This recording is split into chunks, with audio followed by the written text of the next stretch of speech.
Spinny. And we are live, Dr. Art. Oh, ladies and gentlemen, It's Thursday night. Oh, look how silly. Yes. Yes. Okay. We got a bunch of people in the house already. There's 40 people. There's 40 people. There's already 20 thumbs up, and we haven't even started yet. cut bait. Now we're ahead. But why aren't there 40? Like, oh, 21. And look, 2 people just dropped out. They're like, oh, screw this. I don't want to see these guys. Let me move over here a little bit so we're a little less attached to each other. They were just here for the pre-chat, and now they're all diving out. Yeah. Exactly. Look, they're dropping like flies. There's only 34 in here now. All right. Hot shoe. What's happening? Car by Jones. Dean Stevenson, Mexican spec. Stephen S. Paul, 72Z28. Oh, man. Yeah. 20% motor, 0 tire, 13 injured, 2 dead. Oh. Well, that doesn't sound good. Where's that? I have no idea. Let's see. Made Muscle, Danny Boyd, Bill McKeiska, Joe K, Barry Kuda, J. Russell Fitch. I think that's it. I think we said hi to our people. Let's just call it a night. Let's quit while we're ahead. Before somebody asks us a question. We got stuff to do. Yeah. Yeah, because there are no questions so far. No, nothing. But Throttle Davidson is wishing us the top of the evening. Jimmy Luce says hello. Yeah, 69 Coronet. Yeah. Boomer. Danny Boyd he'd done a belt, air filter, oil change today on a lawnmower. Good to go for the season. Yes, I got some psychotherapy today. It was beautiful. Because you were out and I had to. I covered a few miles. Oh, okay. Woo-wee! I'm ready for action now. I say Boss 429 because I got done trying to say his name. Mm-hmm. The main. Ron Armstrong, Hipster and Hippies. Time to do Jeep's oil changes. We don't have that much oil in Murfreesboro. It'll take you a week to get all your SJs changed. 72Z train. Yes, bike ride, man. I had my Buell Ulysses out. I love that bike. Territory saying, hello, world. Art still here having coffee and reading news and can't figure out your Mission Impossible revelation. You had a Mission Impossible revelation? That you didn't tell me about? They missed it. Oh, that. Oh, yeah. No, we can't even talk about that. No. Yeah. Stray Bullet, he needs help. Can't find out what Dr. Art's big special announcement was. I can't tell if you missed it. You missed it. Yeah. You missed it. Sorry. There'll be another one coming soon. Really? Is the world ready for it? No.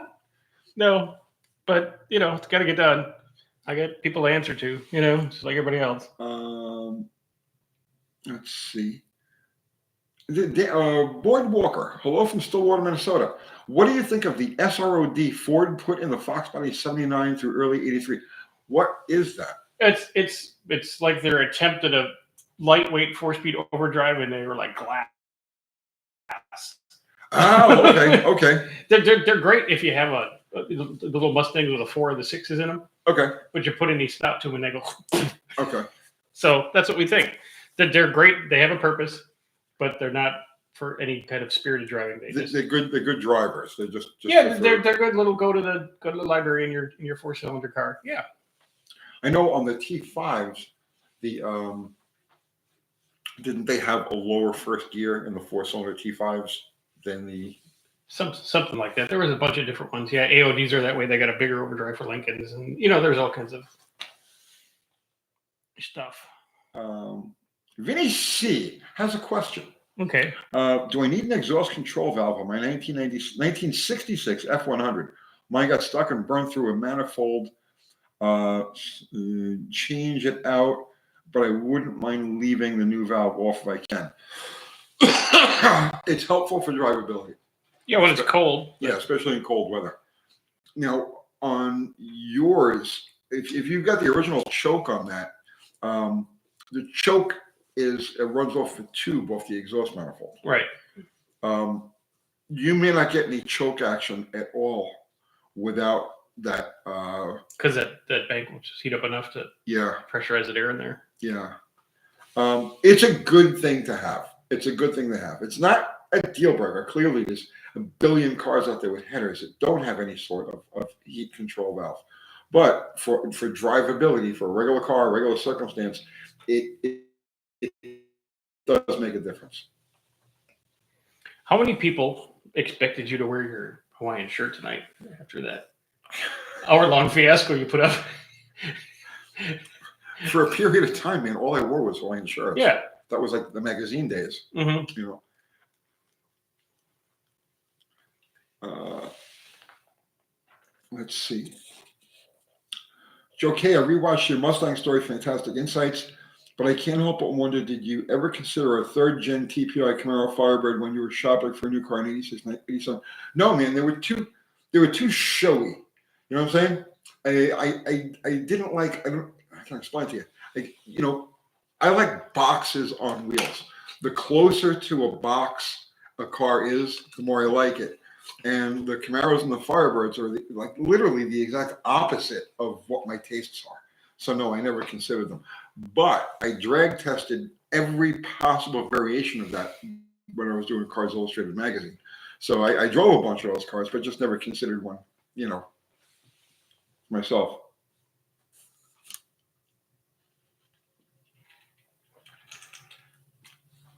Let's see. Eric Roseberry, does anyone remake the 71 to 74 Charger deck lids? I don't think so, man. You might be able to find them in glass. Yeah, because they just rust in the back, just all the way across. Yep. Adam Hubbard, UTJ, if you ever considered doing a 4.6 engine build on Mission Improbable, the Stroker, yes, actually, I've got a core motor. I got a core laying in the weeds behind the shop over here that I may or may not do, but I got other things I need to get done first.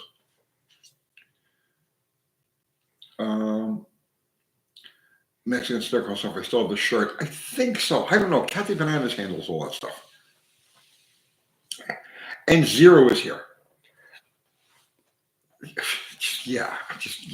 My coffee actually warms back up again. He's able to do that.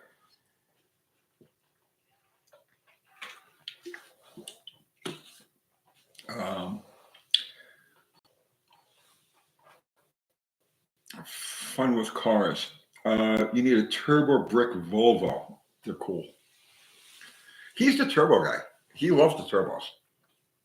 Well, that's what I was going to. That's what I was the last couple of days, because the truck failed to sell, and originally because it was Kiwi's truck as we put together. Mm-hmm. But if it was mine originally, it would have two turbos up front. Two. Yeah, twins. Not one. Not one. Okay. Because there's just so much real estate to take up under the hood of that thing. That's true. That's true.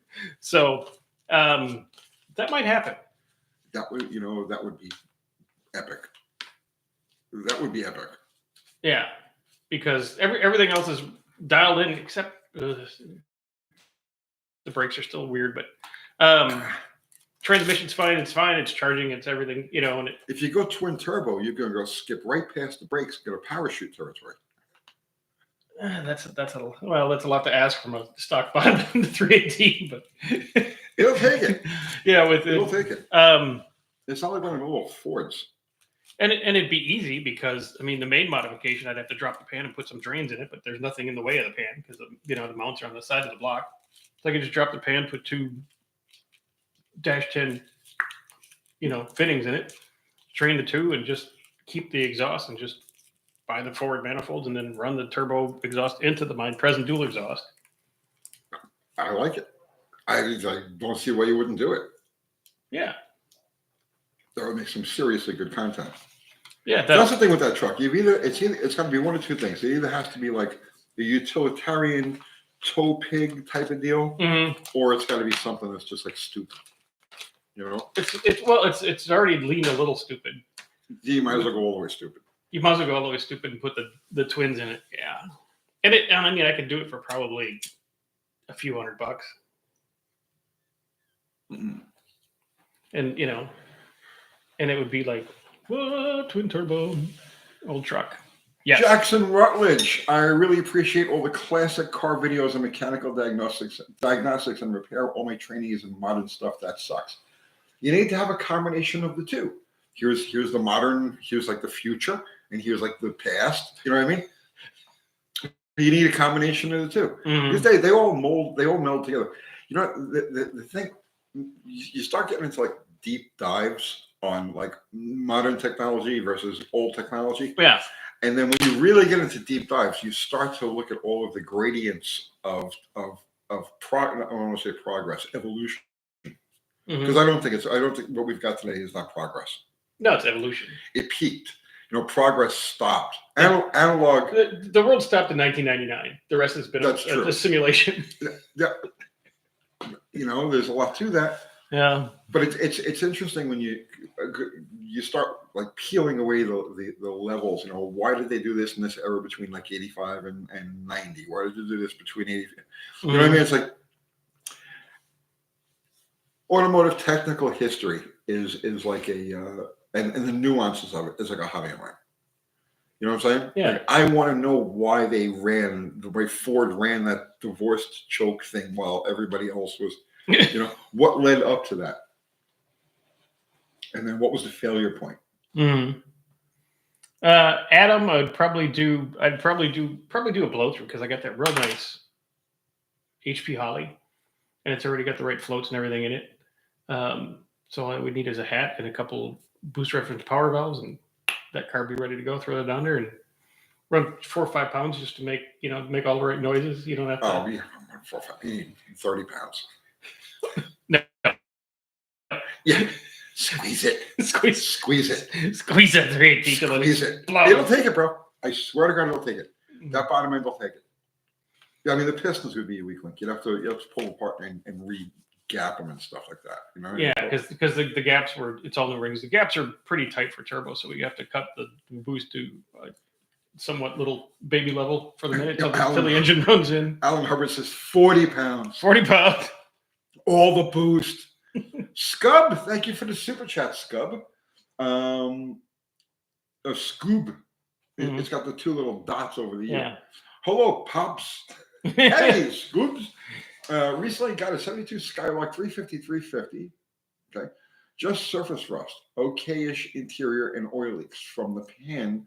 Got it for $4,400. Floors, frame solid, 78,000 original miles, but sat for wild condition.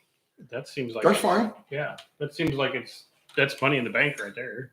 I'd say so. $4,400 if the floors and frames are solid, man. Yeah, and all you gotta do is you got a running gear. Yeah, the Buick 350 with the 3. Yeah, that thing will run forever. Yep. Drop in a new tank because they're cheap and common, and some new belts and fluids, and drive it. Fix the brakes and just enjoy it. Of course the rusted brake lines that are going to be right behind right in front of the transmission cross member. They always, on those cars, rust right in front of the transmission cross member. Because there's like an AC drain there or something? Or? I don't know why. Oh, okay. I don't know why, but I mean. Okay. Okay. Jackson Rutledge, electronic fuel injection, electronic ignition is great. So is ABS. I disagree about the ABS. Oh shit! You gotta do this. Yeah, you gotta. Yeah, you didn't get your mouse. Yeah, I'm so faulty. But when cars have 60 computers, it sucks to work on and diagnose. Sucks to work on. How about impossible? They make it impossible. Thumper's in the house. What's happening, Thumper? Thumper. Whoa. Oops. What the heck's? I don't know. This one's starting to melt down too. Okay. Stop touching. Stop touching me. Fubar. Is Fubar in the house? Maybe. Well, I think maybe you're just like saying Fubar. Oh, okay. That's possible. Could be.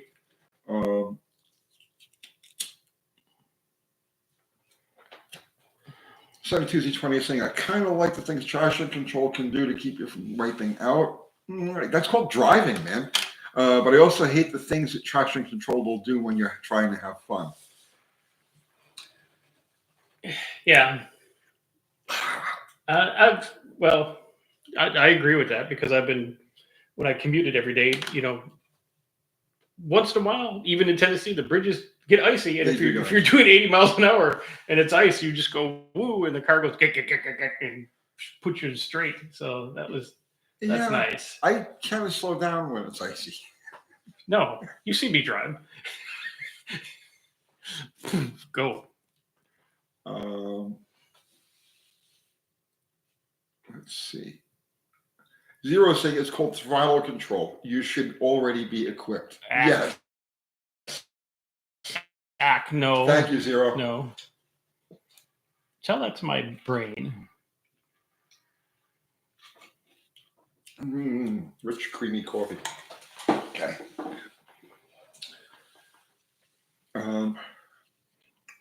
Jimmy Luce, thank you for the super chat. Jimmy.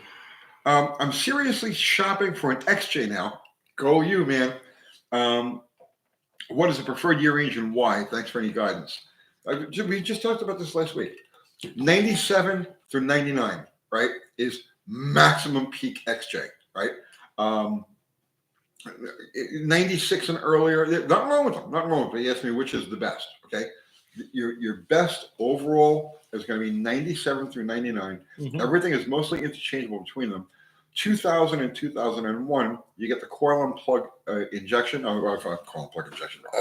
The coil and plug ignition, which does not run as well as I have both. I run them back to back. Okay, and the distributor is significantly smoother. Significantly. Next slide there.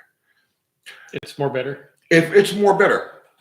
My 98s, I have two 98s and a 99. Mm-hmm. Okay, and you sit with the engine. Let's say you sit in traffic. Okay, in gear. Mm-hmm. You do not feel the engine.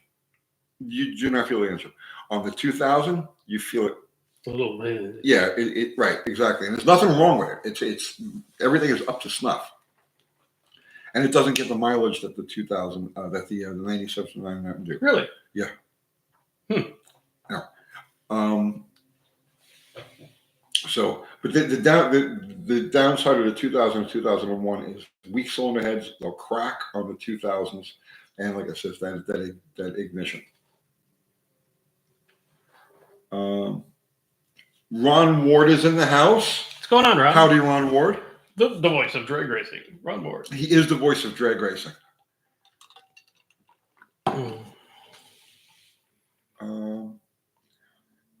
Adam Hubbard, definitely need the 2P head on your 4.0. They won't crack. That's the earlier head. Mm-hmm.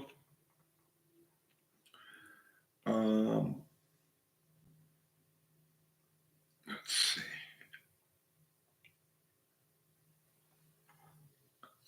Mexican Spec, have you heard the stories of people changing the battery in the vehicle bricks? Gas car. Yes, I'm seeing a lot of that. You've seen this too. Mm-hmm. All more examples of why stuff is just completely run off the rails, and we're on the cusp of an automotive crisis, a transportation crisis, because nothing is repairable. Nothing can be done without, and I'm talking about cars made in the last several years, right? Nothing can be done without the dealer. Nothing can be done without a connection. Special scan tool. Right. I mean, even Honda Odyssey minivans. Yeah.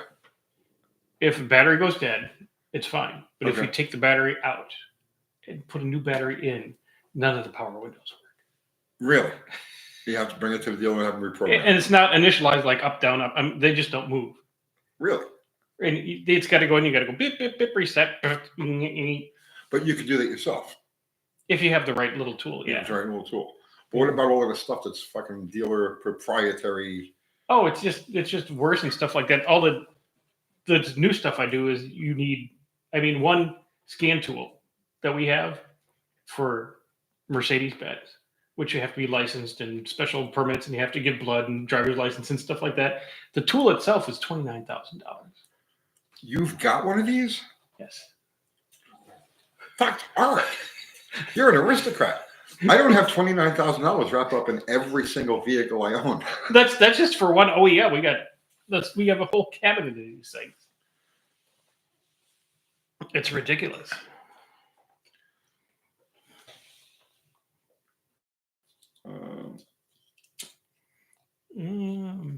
Local junkyard selling engines that have been. Well, we gotta stop. We gotta do it this way. Okay. Well, okay. Grotesque subhuman. Oh, is that your birth name? 3. Yeah, so he's not the first one. Oh yeah, 3. A local junkyard is selling engines that have been stored outside. We got to roll him back. Yeah, right here. It should be. She should be good now. It's right here. Oh, okay. Yeah. No, went away. Sorry, guys. This is professionalism in action. Okay. A local junkyard is selling engines that have been stored outside and are exposed to the weather. Will the sensors and coil pack be affected by weather? Probably not. Sensors, probably not. Coil packs, probably not. Internal engine parts, yeah.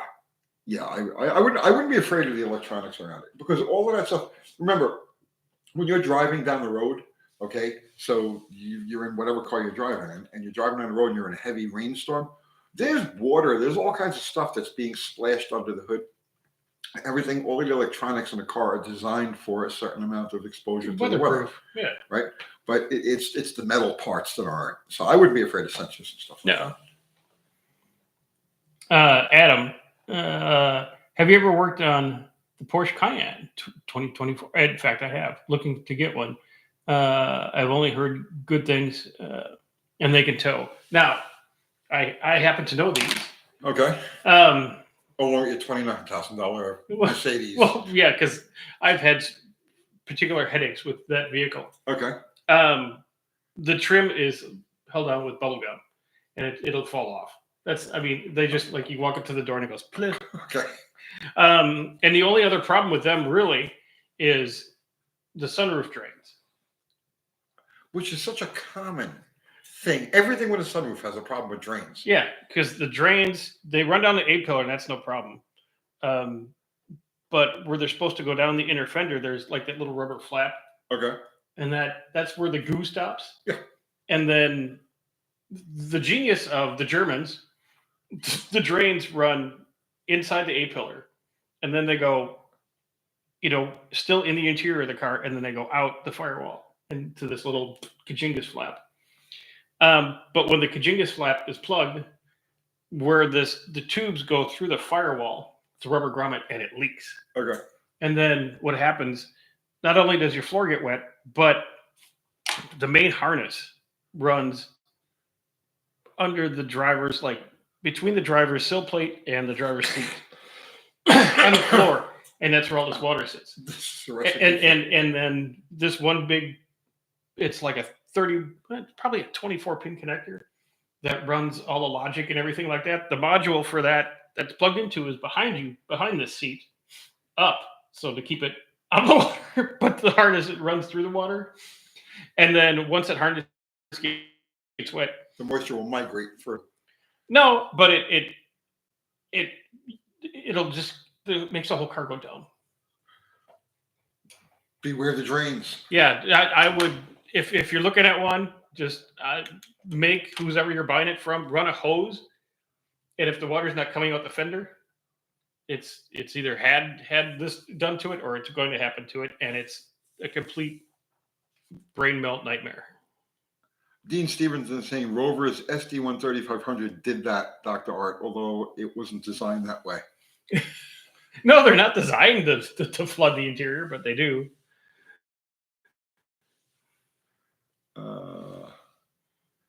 Let's see.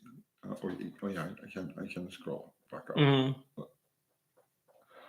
Scrolling. Olive is in the house. What's happening? Hi, Olive. Boomer is saying, Dr. Art, that happened on a BMW years ago. I had to have it towed to a BMW dealer. Yep.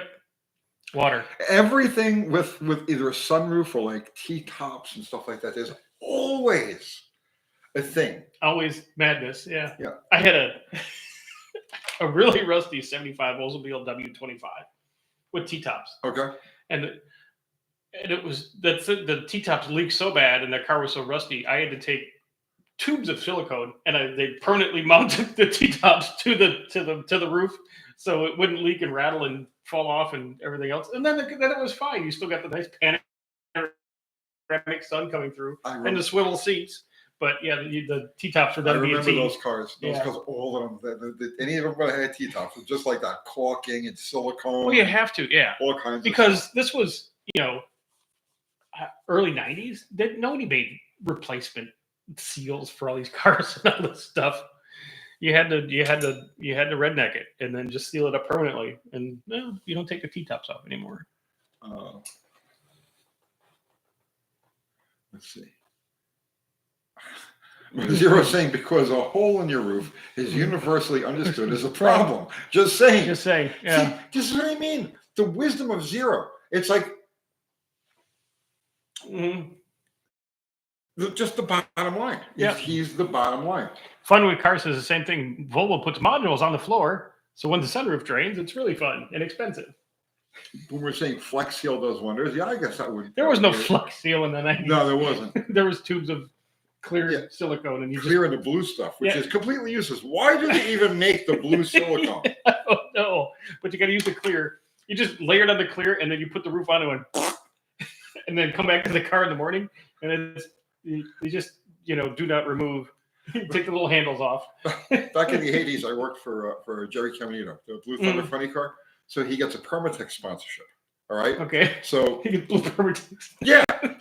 They sent him a pallet of blue Permatex. None of the other colors, nothing that we actually used on the race car, but literally a pallet of blue Permatex. Here, take this crap.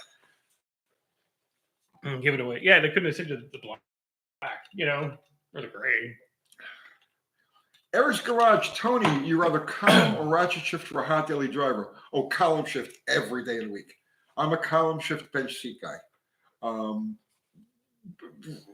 Race car is different, just because a ratcheting mechanism is a handy thing to have. But as far as like a street car, yeah, absolutely. On the column and bench seat. And if you get pissed off when you get home, you go put the car and slam the door and go inside. Everything in my mind, everything should have a bench seat. The only car in my life that doesn't. All right, so the Charger doesn't have a bench because the Charger was never available with a bench. And your XJs don't. I'm going to my classic era cars. Okay. Right. But yeah, the Hindenburg has a bench. Mm-hmm. Bottle Rocket has a bench. Both of my Roadrunners have benches. Mm-hmm. I'm a bench seat guy. Your Barracudas had buckets. One of the reasons I hated that car. The Charger is okay because the Charger gets away with it because it's got that crazy interior with the full-length console and all of that. So it just kind of goes with it, but.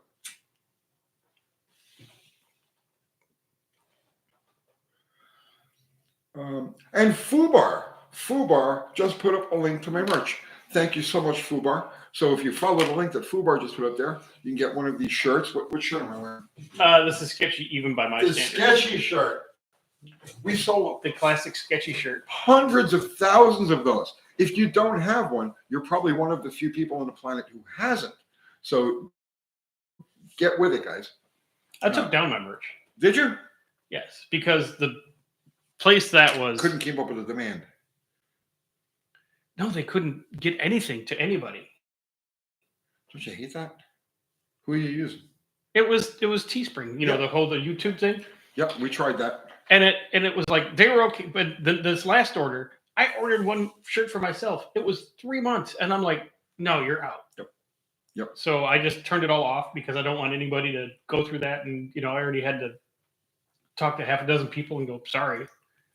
And that is why we stopped using that and started doing all of the merch ourselves. Well, I don't sell enough to make them myself. Oh, it was terrible. We were getting people sending us hate mail because they weren't getting their stuff, or they're getting the wrong stuff, or it was like a large is this big. Yeah. So the logo was in like ancient Hebrew, and they're like, "What happened with this?" You know what I'm saying? So that's when we stopped that, and we went to So eventually, one day, when I become a full adult and my channel is fully vested and people want to buy merch, I will I'll make stuff then. But until then, we'll We'll just turn the merch off. You can still get it through the website for my website.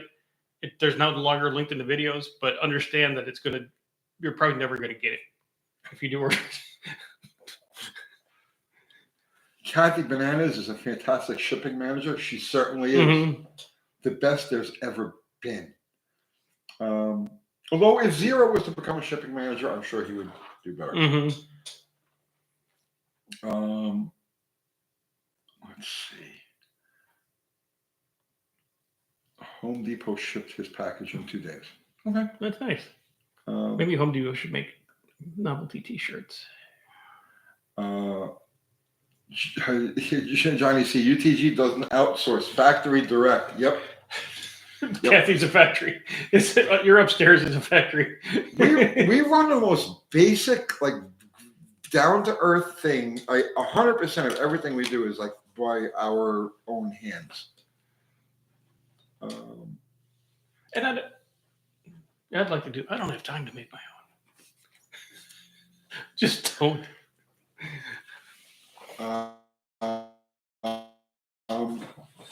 What's this now?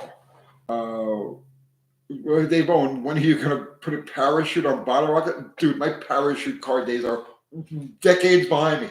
That's what's nice about Etheridge. It's got shut down areas as long as the track is. Yeah, but it's not fast enough to need a parachute. But that's, I mean, once you get that fast, then the money just. Yeah. I don't want to. If you keep chasing that dragon, I got to shave off a tenth, and for this $5,000.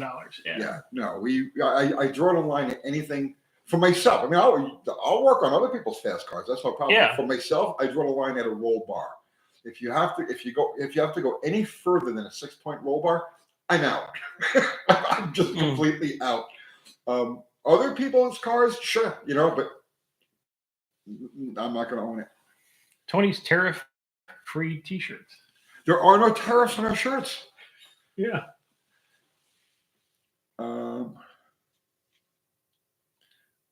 Let's see. Ari's in the house. What? Bring back the parachute days. Dude, you come here and work on the shit, and I'll bring it back. How's that sound? Yeah. When's the last time we seen Ari? Ari pops in and out. He's around. He's around the periphery. It must be too sunny in California, and he needs to come inside for a little bit and watch some YouTube.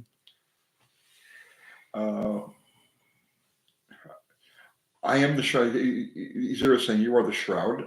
I am the shroud. The shroud. Make parachutes great again. Mm-hmm. Oh no. No. Been there, done it. Got the T-shirt. Nope.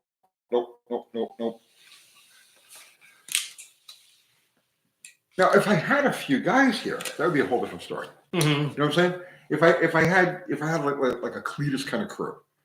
You could just go build it and I'll be back. Yeah, trust me, to be a blown fueler in you know what I mean? I'm there 1,000%, but I don't have that crew. It's just me, and I want it to really be just me with maybe a little help every now and then.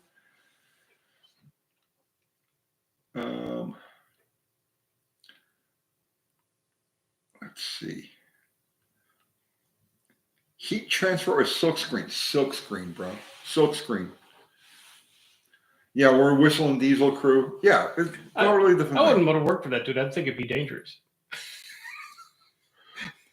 He's, I tell you what, he's nuts. Yeah. For me to say that somebody's nuts. Yeah. Yeah. He's out there. He's a whole other level. Yes, Mexican. I know. I saw Ari. I greeted Ari. Mm-hmm.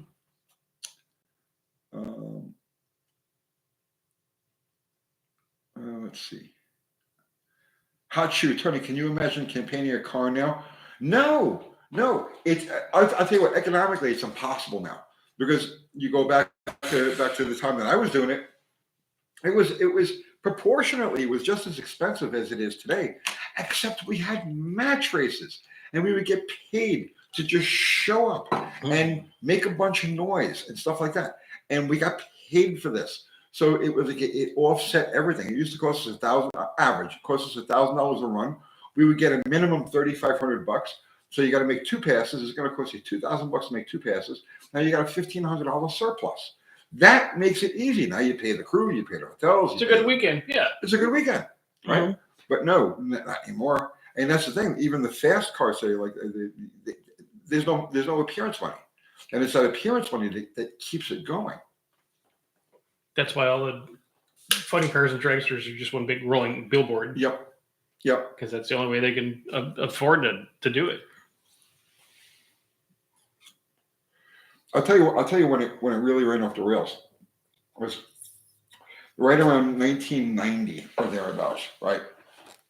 So we were still hauling stuff around on a ramp truck, right? Mm-hmm. I was partners with Leanna at the time. Force had gone to this system. He had 3 trailers. He had 2 trailers for the cars plus spares. And then he had a 3rd trailer he would park in the middle. Just merch. The technology center. Oh. No lie. Okay. It was full, front to back, with everything needed. There was flow benches, there was clutch grinders, and plus the computers. Everything you need to rebuild the whole thing. Everything you needed to maintain the technology of the car.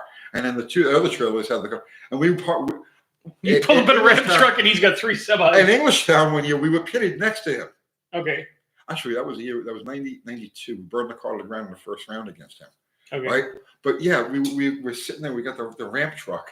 Right. We got everything set out and like folding chairs and into the cooler. TV, dinner tables and stuff like that. Right. Mm-hmm. And here's like the technology center with the 3 trailers and his payroll. Right. Now this is going back to the early 1990s. Right. Mm-hmm. His payroll, right? So between what Austin used to make and then crew, right, mm-hmm. was $22,000 a weekend. Oh shit! Okay, that was his payroll, $22,000 a weekend. Mm-hmm. Yeah. We were out there in t-shirts, ripped t-shirts, eating hot dogs. If we could afford hot dogs at night, we would go. During the day, everybody dumps their stuff into barrels. Yeah. So the pits always had 55-gallon drums full of barrels. Mm-hmm. So they had like busted pistons or whatever. Right? We would go through that stuff. Foraging for parts. We would go foraging for parts. Look, this piston's got good rings on it. And we pop the rings off of it. You think I'm lying, right? That's how we ran these freaking cars. Mm-hmm.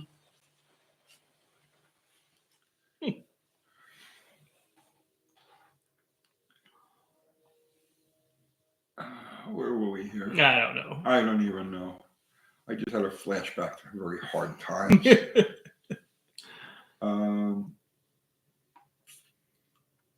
But it was. I mean, when you were there, it was fun. No, it was misery. There's nothing fun about it. No. Okay. No, we had fun at match races. Oh, okay. That was cool because there's no pressure at a match race. Mm-hmm. Win, lose, who gives a shit? You got to get paid no matter what happens, so you got to go and make runs, and that was fun. But the national events were just there was no fun anywhere to be found.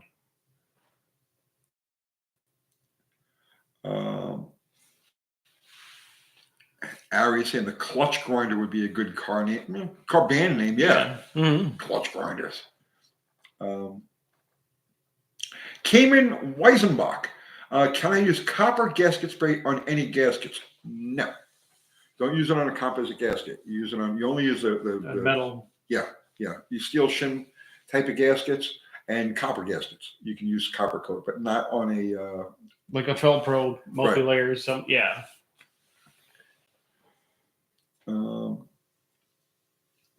And fire burnouts. I never did one. I never did a fire burnout. No, I never got the tires to go. No. Well, you pour gasoline on the ground. Yeah. Right. I did a fire burnout with bottle rocket one year. Okay. Right out on the road outside the old storage place. Mm-hmm. I did a fire burnout out there with that, but I never did a fire burnout with a fuel car.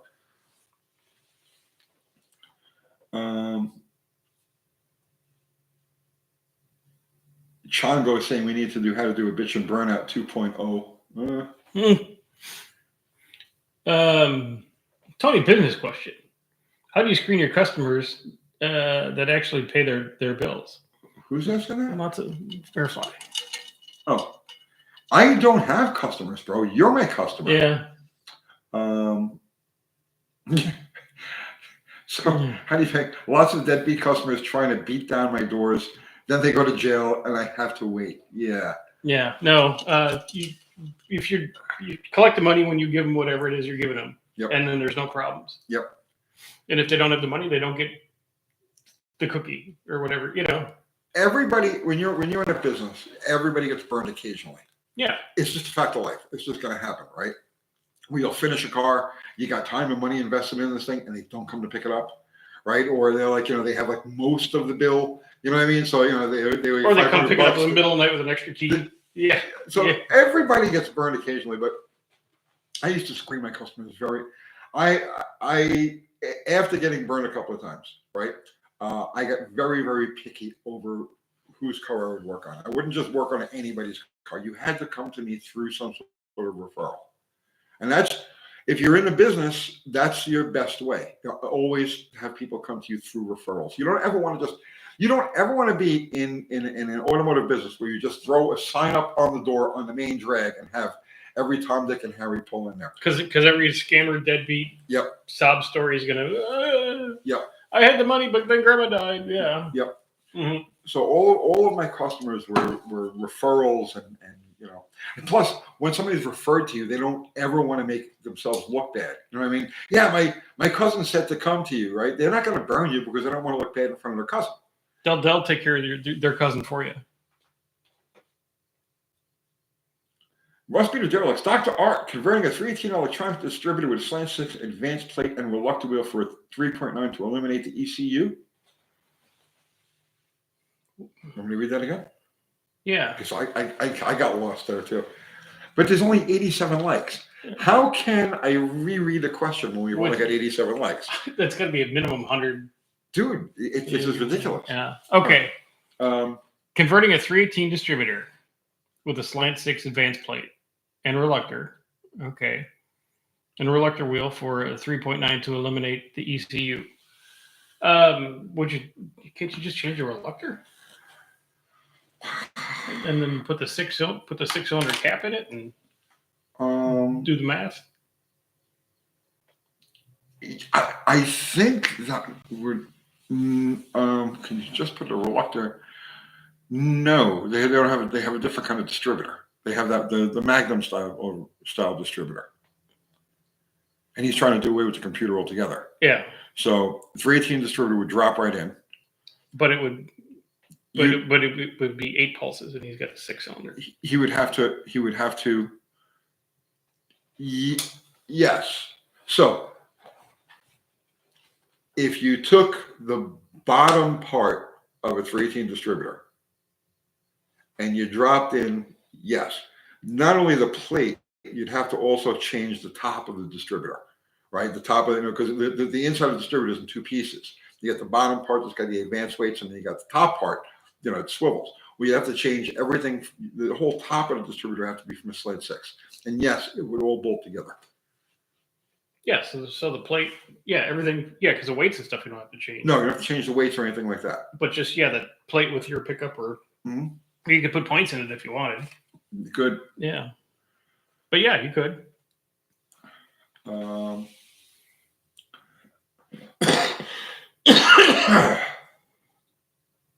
Let's see. Danny Boyd is saying this car has a 6.8 deceased hooker capacity. So you could put 6.8, almost 7 expired hookers in your car? In the trunk or in the whole car? I couldn't imagine putting them in the trunk, all of them. It'd have to be a big Cadillac or something. I could see like 5 in the trunk, but you'd still. Well, they're dead. You can push them in there. Even so, they start to swell up after a while. Oh, that's true. The bloat. Yeah. You blow your taillights out of your Cadillac. Yeah, you don't want that happening. No. So you have to put some in the back seat too. You get inspired hooker juice all over your taillights. That would be Nobody wants terrible. that. Yeah. That's terrible. 72Z28 really small hookers, possibly. Yeah. Yeah, they would have to be. Little people hookers. Yeah. It's Every. Just want to say that you helped me learn everything about my carbureted 88 Corolla and actually helped me fix my stalling issue. Well, thank you for getting something out of the stuff that I do. Thank you very much. Mhm. I do appreciate that. 507 Jaybird. Tony, how much percent nitro can I add to my blown alcohol cart or pound the ground without effing up your engine? If it's an alcohol setup, okay, you can go between like 7 and like 12, we call it 10%, right? You can jet it fat and run about 10% nitro, and use an alcohol tune-up. Once you go past that, it starts to become a very unhappy alcohol car. So 20%, 30%, 20% in that range. I mean, some people have gone that way. Back when the IHRA had the fuel coupe class, I remember talking to Bill Coolman. That was the nitro coupes, they called them, and they were limited to 20%. And he destroyed 8 pistons on every run, and there was nothing he could do to get around it. That's very unhappy. So if it's an alcohol-based tune-up, you can safely run about 10% running it to the fat side. And that'll give you a decent kick. It's not, you're not going to be rotating the earth. It'll smell really good because even at 10%, it smells good. Yeah.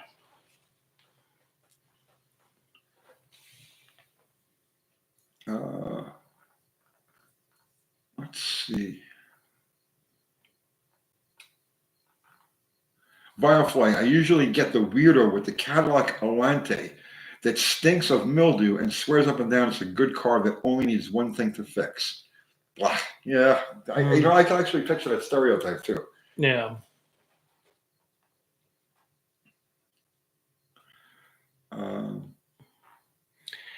Steve Mills, hey Tony, is a Holly 750 too big for the 360 LA motor in my Duster?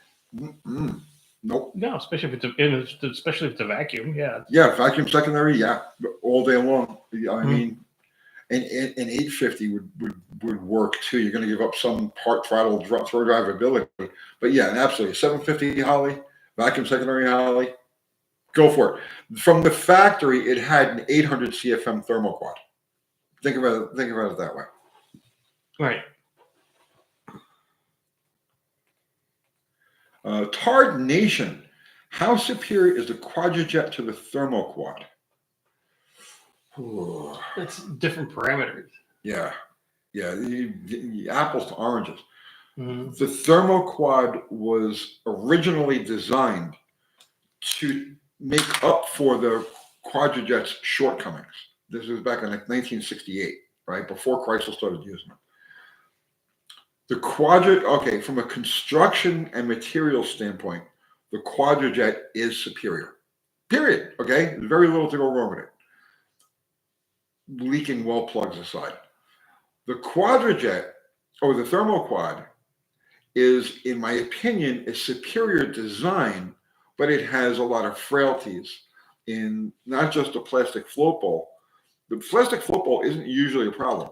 It's the is at the bottom of the float are a couple of wells that are epoxied to the main float bowl, and also they're very thick rubber gaskets that transfer fuel from the bowl to the boosters, and those go bad. They dry out, they shrink, and you get all kinds of weird drivability problems with them. So mechanically, the Quadrajet is superior. Technically, the thermoquad is superior with some frailties. It's both good working. The thermoquad would be better. Yes. Yeah. If you have both of them right out of the box, they're all brand new, perfect, good carburetors. Thermoquad all day long.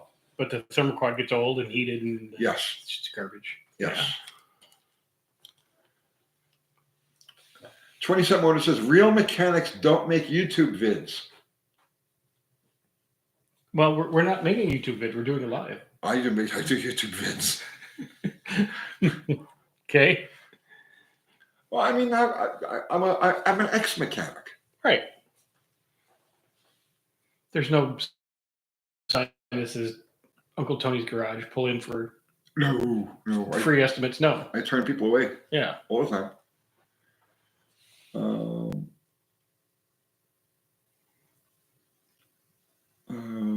talking about flux fuel management. Rob Allen, do you have any bad news about the new Edelbrock double pumper? I've not heard anything negative about it at all. No, everybody loves them. Yeah.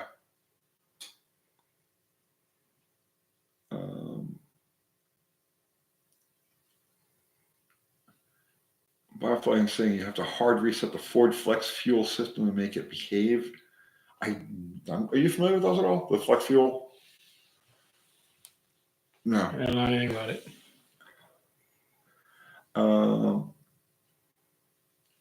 Raul Cruz, been a Mopar guy since my teens. Do my first engine build, low budget. Appreciate your average Joe build tips. Well, thank you. I appreciate that. He did recently, the last year, he did the 318, which was a really budget. I mean, how much did you have into that motor? If you take out the cam that I paid, for it, if we were to reuse the cam, it would have been rebuilt for, I don't know, $150. Yeah. Yeah. He's got the latest of the low buck engine builds. If you want to, it's even a low buck paint job, everything on it. Everything. Yeah. So look, it's under the Big Richard series. Go in there and enjoy that, because that truck did well. That's why I'm thinking since it hasn't sold, it may come back this summer with the twin turbos and stuff like that, just for kicks. Oh, Raul is saying it's a 3D3 for me in storage 40 years. Aren't you in luck? I just so happens. I just so happen to have a 3D3. We did a video on it like last week before. I have a 3D3 hanging from the back of my wrecker right now, just waiting for me to. So we're going to do a tear down and a revival on that engine, as low buck as possible. Now, also, if you go back to the Slag Hammer, so if you go to the playlist, we have playlists. You go to the Slag Hammer playlist. There's several videos of the 3D3 that I built for that thing in there, which I covered everything, including blueprinting the engine. So you might want to check that out.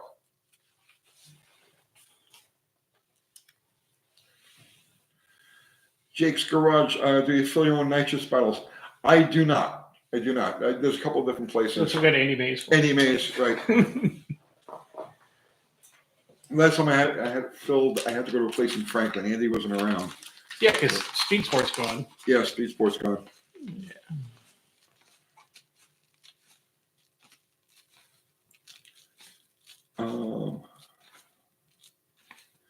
Sergeant Mustang, when it comes to maintainability and use as a sidecar, I'm looking at 57 through 61 Mopars. Oh, I wouldn't do that. Should I have a strong preference between the 361, 383, and the 413?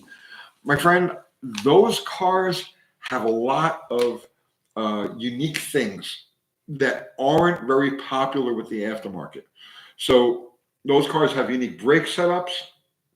They have unique drive shaft. They have a trunnion setup. They don't have a front U-joint. They got a trunnion, ball and trunnion. There's the push button transmission and the hardware for those.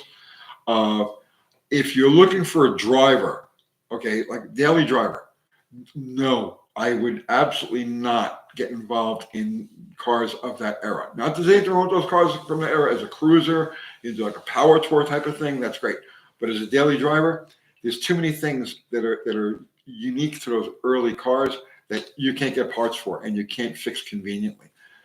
Master cylinders, all sorts of things, power brake parts. I'd stay away from it. What do you got to go, like 65 and up? 65 and up. Yeah. 66 and up, really, if you want to be. For the B bodies and C bodies, yeah. Yeah.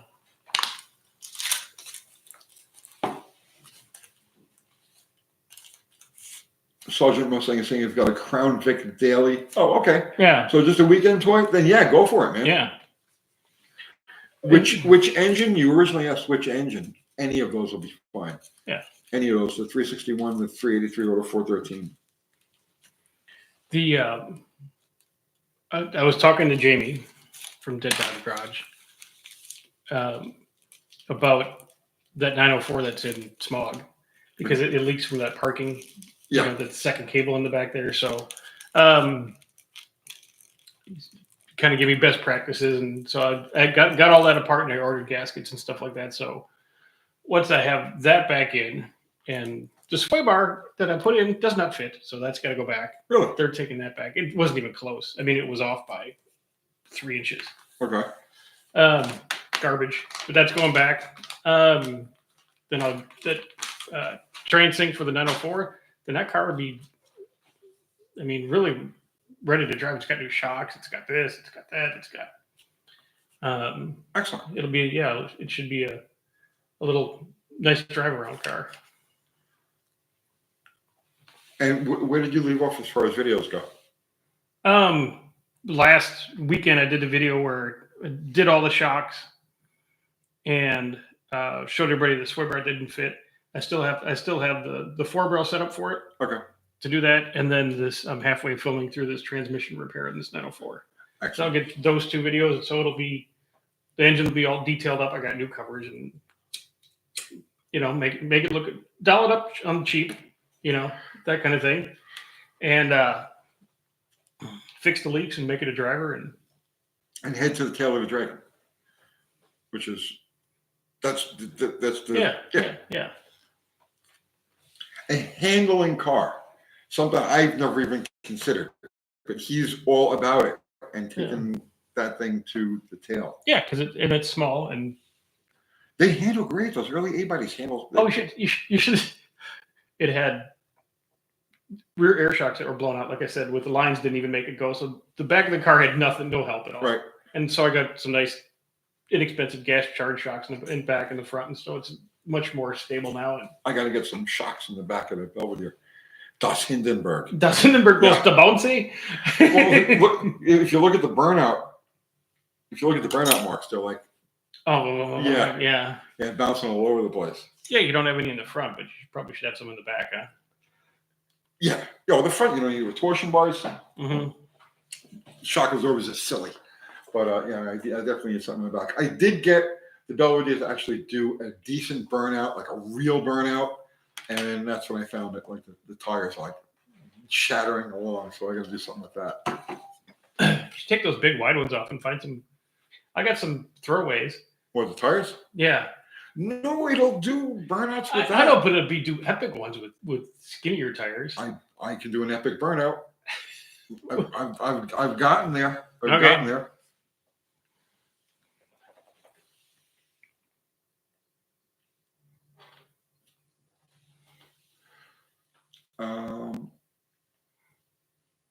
Sergeant Mustang Chrysler used to make a big deal about their Oriflow shock absorbers. Was this pure 100% marketing nonsense, or did Chrysler have a unique design?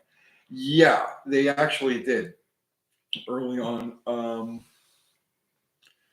When did that? That was like the late 50s. That was like 57, 58. In those cars. Yeah, like about the same time. Yeah, but honestly, I don't know anything about them other than the name and approximately when they were used.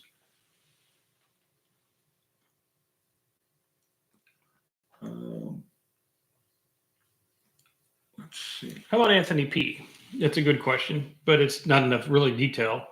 On a small block Mopar, is there a difference in total timing from cast and aluminum heads?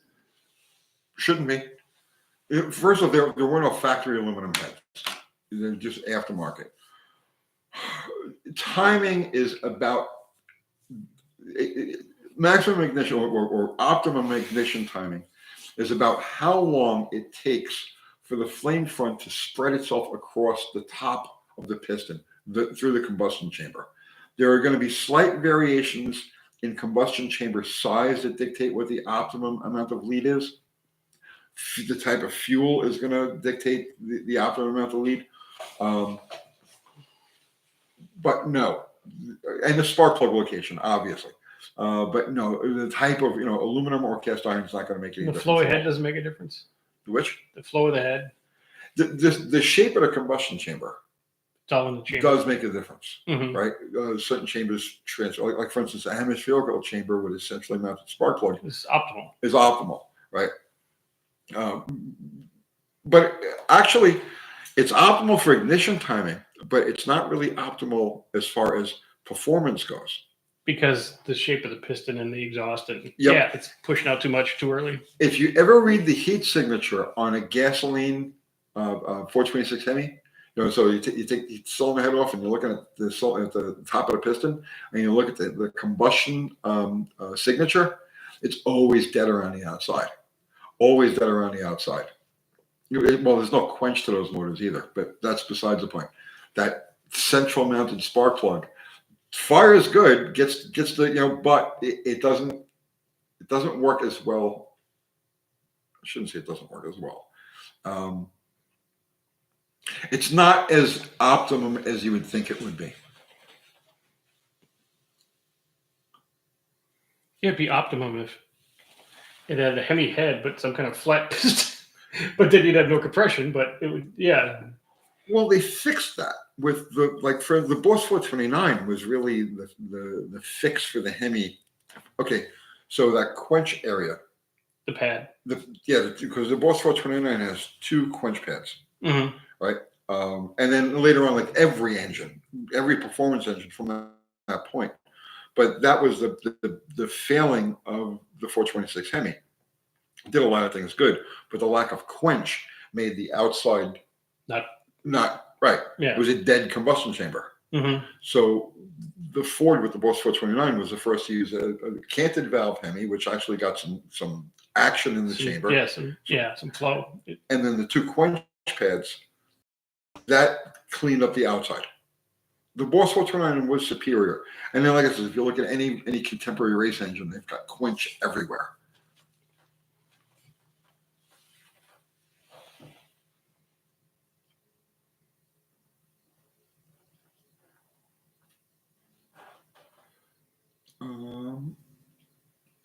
Robert Ray, didn't the race Hemi 2 spark plugs?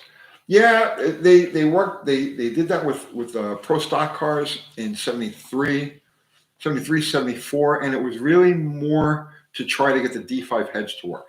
The D5 heads were a bitch. The D5 head was something that worked really good on paper. It didn't work well in actual use. Those were the Westlake heads, and the cars that were running those heads used the dual plugs. Fuel cars, different story, right? They went to dual plugs in 1985, 1986, but that's a whole different dynamic. But the Hemi, the 426 Hemi works best, normally aspirated with a single spark plug.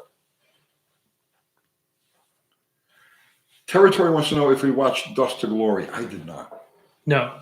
We talked about that last week. I haven't. I don't think I've watched TV. That was just honestly, I don't think I have either. Yeah.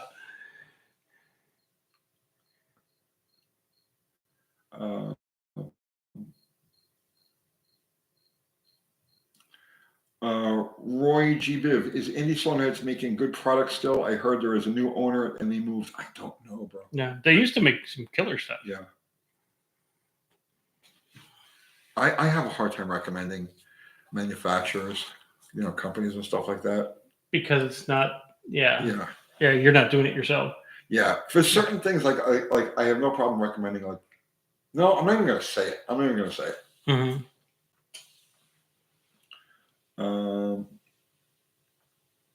Let's see. Primo. Who's Primo? I don't know. Ooh, well, they're popular. Okay. Okay. Hot Shoe is saying, I about went nuts when I saw my first dual magneto setup. The whole. Yeah, I remember that too. I remember the transition from single to dual plug. No, you're like, oh, well, there's another 20 grand. Oh, please. So the first time, the first dual mag setup that I worked on was on Jerry Caminito's car, and that was with Ray Alley, the race pack computers. Mm-hmm. So Ray Alley was using his car as a test bed. And so he had like the brain trust, and everything worked well with what he had, but he kept all of his tune-up information quiet, right? Mine. So then the first dual plug setup I actually had my hands on was Bobby Lagana's car, and we didn't know. So we had been running at 68 degrees with the single plug, right? So we put the dual mag on there, destroyed everything, just destroyed. It was like the motor was made out of paper mache, okay? And then we didn't know why. So we put it all back together again. Did exactly the same thing. Did exactly the same thing. because we didn't know. Okay. Mm-hmm. So when you went to the dual mag, you had to drop it back to 55 degrees to get the same as you were getting at 67. Because the flame travels different with two plugs. But who thought of that, right? Right. Who thinks of that sort of thing? Yeah, and with those mags, you can't really just kind of thumb the timing. No. Because you'll blow the... And then when you set them, okay, so you got the driven mag, mm-hmm. which like the main mag. So with that one, you set the normal way, right? You turn hard and you turn the rotor hard, opposite direction of rotation, and you set your timing that way. Mm-hmm. With the driven mag, because it was done with a Gilmer belt, you had to put an extra 2 degrees in that one. Because of the slack. The little sled, because when you whack the throttle, the thing moves so quickly that it lags behind. So to get it to work right, you had to add 2 degrees to. So it was like, driven, yeah. So then we would split the difference to go 53 and 55. I'm sorry, 54 and 56. Okay. And that gave you the 55. I hated those days, bro. That was brutal.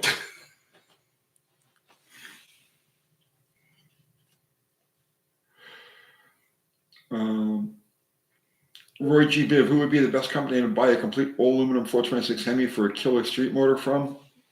I got no recommendations. I got none. I got nothing. Mm-hmm. Let's see.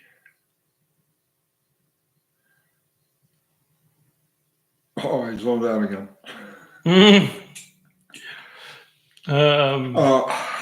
Hey, Sung.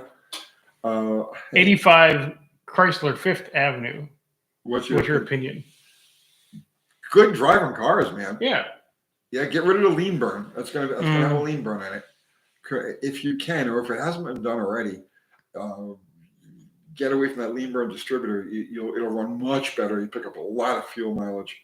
But those late Fifth Avenues, man, they were really comfy cars.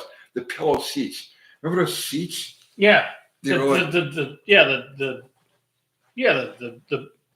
ducted, tufted, pillowed. It was a French whorehouse on wheels. Yes. I had an Eldorado like that. I love that car. All right, Tony, what do you think about the Miller cycle? I don't. Go ahead.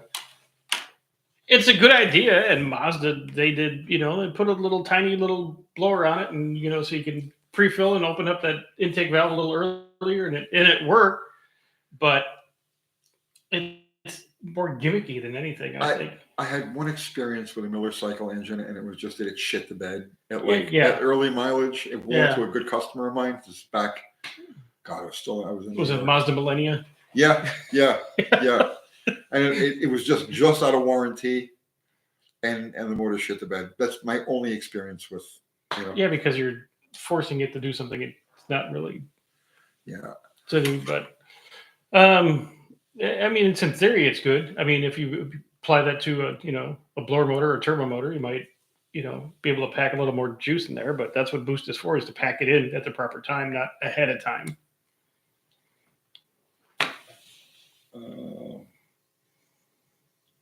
Did we learn Art's secret?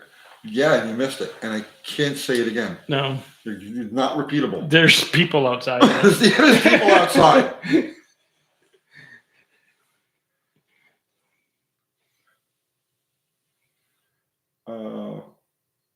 Andrew Button, good evening. Glad you guys have stepped on the shop. I hope those books are all Mopar reference behind you and not Shakespeare. I showed it last week. People kept saying, "Oh, you got to write stuff, right?" So I did. So this is volume 1 to 25 of Mopar A-body K-frames. And I break down each individual molecular component of the K-frame. It took that much. And then this is B-body K-frames with an appendix for the E-body. So yeah, all very good reading. All very good reading. And the top is the turbo encapsulator. Yes. You can't see the top. Those are the secret books. But the books go all the way to the ceiling. You just can't see the ceiling. Let's see. Alan Shildroth, if you were in the Cannonball Run, what kind of car and engine would you be racing with? I don't know if I would. What would you? I like the idea of the ambulance because I mean you could literally put 500-gallon gas tank in the back of it, That's true. and then you put a toilet in there and share drivers. You never have to stop. You could make it to LA in 30 hours. I'll go with that. That makes sense. Yeah, you could bring your dog. You could make sandwiches. It's perfect.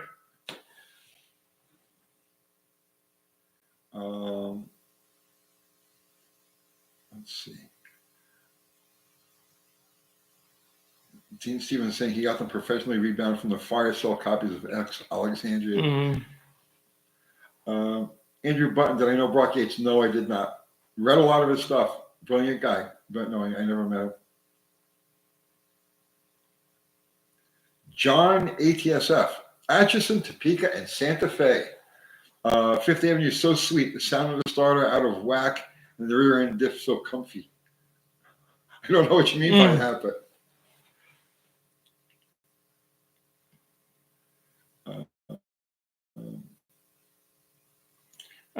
John Jones, have you ever done a 4.6 liter early 4.6 to non-performance swapping to the 4.6 PI? Yes. And here's the ticket with that. You can have a lot of fun with those motors for cheap. Okay. The early Crown Vic motors, we'll just say they're Crown Vic motors. The cylinder heads were, but they had a flat top piston in them and they had decent compression. Okay. When they changed 2002 or whatever it was, and they put the PI or the performance improvement heads on them, they went to a dish piston. So the heads flew better, but you lost a little bit of compression. So what you do is you're building one of those, you find the PI heads, and a cam to put in them if you want, but it's not really that super necessary. And you put the flat top early pistons in it, right? And then the big trick with those is they're basically the same bottom end design as a Coyote. So you can use the Boss 302 rods in them. You can get a whole set of Boss 302 rods for like $85. Okay. And the early flat top cast pistons, right?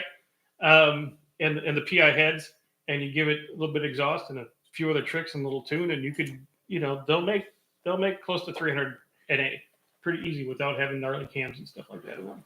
See, I know nothing about those engines. But have you ever seen Andy's friend? Andy Mays? No, Andy Wood. Andy Wood. He is the 4.6 god. Yeah, well, he's got his friend. He's got that Fox station wagon. Oh yeah, that's like all kinds of record holders. And yeah, it's like this thing is like ridiculous. It's had so many records and trophies and stuff in that wagon. Yeah, a carbureted 460s, mod motor, nationals, multi-time winner. Yeah. Andy Wood, Unity Motorsports Garage. Mm-hmm.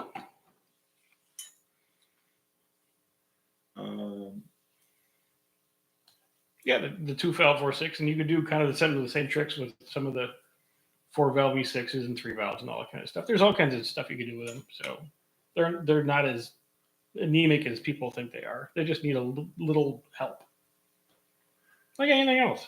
They're just so wide, Roy G. Viv, what is the lightest Chrysler car to put a 426 Hemi in? An A-body. I mean, Chrysler built factory 426 Hemi A-bodies in 1968. Mm-hmm. It's basically it's not really a bolt-in, but they fit. They're easier to work on. A Hemi in a Dart or a Barracuda is easier to work on than a big block. The headers work well. It's a really nice swap. Mostly because of the exhaust port placement, right? Yep. Yeah. Yep. The shock tower, the passenger side shock tower is a bit of on the assembly line, right when they were building those cars. Mm-hmm. There was a guy, so help me, had a 5-pound sledge. Igor. Yeah, and his job Igor was to smash bash the front corner of the shock tower so that they could get the valve covers on and off.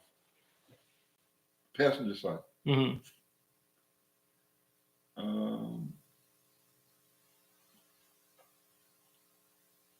Andrew Button is saying he had a Mustang GT with a 4.6 compared to my LS1 Camaro. It was pretty sorry, didn't do anything. Well, yeah. I mean, especially if they had an early 4.6 and like the when they first came out in the Mustangs, that 96 to 98 Mustang Okay. was the slowest pig 4.7. I mean, a 4-cylinder would outrun it. Really? Yeah, and they didn't really get that figured out. But those same years, if you went with the 4-valve Cobra motor in those, they rev to the moon and 300 some odd horse and stuff like that. But those first 4.6s, and they had automatics and they just geared wrong. It was just an anemic mess. So what's the essential difference between that and a Coyote? Cylinder head configuration. I mean, if it really came down to it. So what I'm saying, you got the 4.6 with 4-valve, and you got the Coyote with 4-valve. It's cylinder head design. Just like ports and stuff like that. Yeah. Okay. Yeah. Yeah, one of my most favorite cars of all time was that 98 Cobra with that 4-valve in it and stuff like that. That thing was just a monster on the freeway. Outran everything in Texas with that. Rocco, tell me what's thoughts on the Mopar missile wire car? So you guys aren't familiar. Chrysler, the Mopar missile crew, it was factory back team. They had all kinds of exotic stuff. They had magnesium Dana 60. Actually, they started out with a quick change, and they broke a lot of those quick. But they were doing everything they could to save weight in those cars. All kinds of exotic materials, anything the factory could dream up that they could make lighter, they did.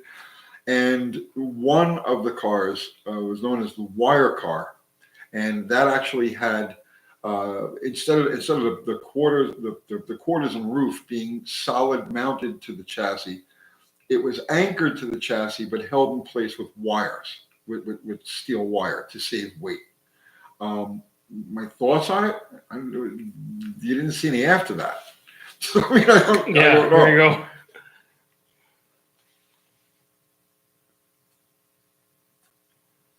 Cole BH, do you guys ever work on the old International Harvester V345? Any thoughts? Thanks for all the good videos. That was the heaviest engine I've never messed with it. I know what they are, and they're just a brick. Yeah, heavy. Like I going back to when I was a kid, and I remember the engine stand starting the cherry picker starting to bend, trying to lift that thing. But my only experience with that was just one engine swap many years ago. Never worked on one, never been inside of one.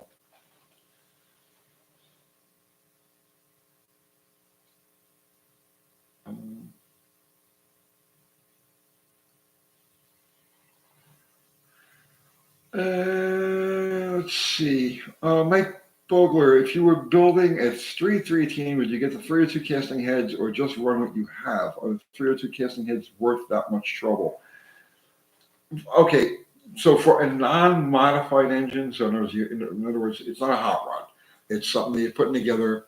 Street driver, you're going to use a very small cam, an RV type of cam, maybe like a 340 type of cam, small, right? Yeah, they're good. They got that fast burn combustion chamber.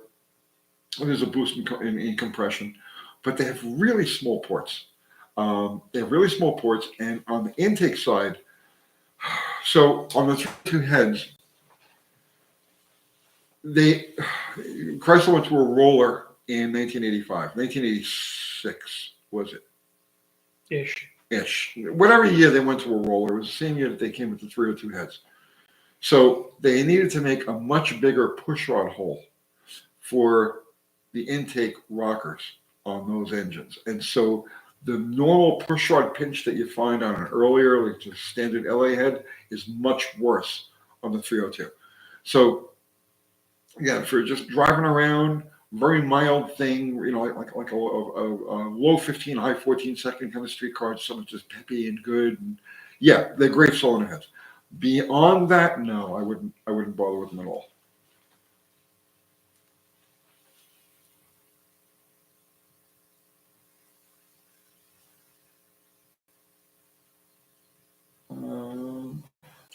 Let's see.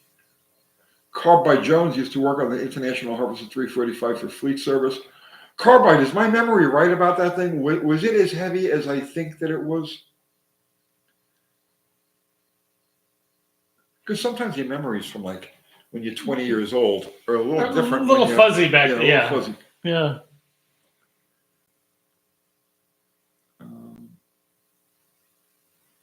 Hako wants to know, what's the dumbest animal that an engine design was ever named after? The dumbest animal. The dumbest animal engine was, well, it'd have to be something from like, maybe like those Peugeot motors that came in DeLoreans, where they were like Puma. the Umtank. Yeah. The lemur. Yeah. I don't know, man. I'm drawing a blank on that.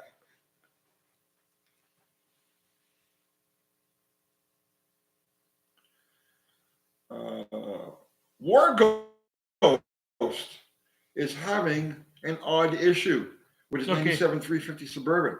The engine hesitates like a non-rhythmic miss. Has a code for no oxygen sensor circuit detected. I'm going to investigate. No. If it was excessively lean or excessively rich, you wouldn't get a non-rhythmic miss. You would get a rhythmic miss. Right? It would be, what did you say now? A non-rhythmic misfire. Right. Yeah. No. Yeah. Your problem is going to be plug. I was about to say it's not too rich or too lean, but a non-rhythmic misfire is going to be isolated to 1, 2, 3 cylinders like that. So a bad oxygen sensor making it go full rich or full lean, you're going to get an even misfire, and even like hesitation, even bucking, that sort of thing. But if it's uneven, you isolate it to the cylinders. And that's for TBI. Right, and it could be something in those TBI modules too, because they get old and weak and do weird shit. Yeah. 97, so yeah. Yeah. You can knock a VATS out of a 97 Suburban. You can turn the anti-theft off, because I had a guy who knew a guy who knew me. Right. And the trick on that generation of Chevrolet, when they had the chip in the key and it had to read the resistor and stuff like that, once they get weak, you change the resistor. Right. But that only works so much. And on like the Suburbans and stuff, that module's way up under the dash. Okay. So he called me and goes, "Can you turn the VATS off?" And I'm like, "I don't know." So I went out there and I programmed it. As sure enough, VATS disabled, and programmed it and gave him a little bit of timing and stuff like that, and unplugged it and boom, fired up. And so now he's happy as a clam. They didn't have to kilometer his dash anymore. It cost him $250, but he's happy. Those VAT systems were, I made a lot of money with that. Oh yeah, They would take a shit, or they'd lose the key, or you know what I mean? Yeah. Yeah, just the resistor. Mm-hmm. The resistor trick, and your car's all fixed. Yep. But the resistor trick only works for so long, apparently. So. Well, that's if you're using the resistor trick to make up for a key that's lost some of its value. Right. But if you actually just, so if it's programmed, so the VAT's programmed for a specific resistance to that key. Right. So if you just find that specific resistance to that key and match it with a resistor in there, color your lines and forever. Yeah, you're good forever. But he was like patching it, and second or third time he's like, I'm like, we'll just turn it off.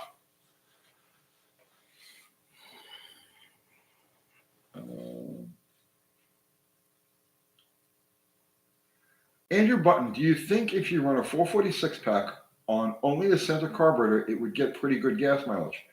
It only runs on the center carburetor. The outboards are vacuum secondaries.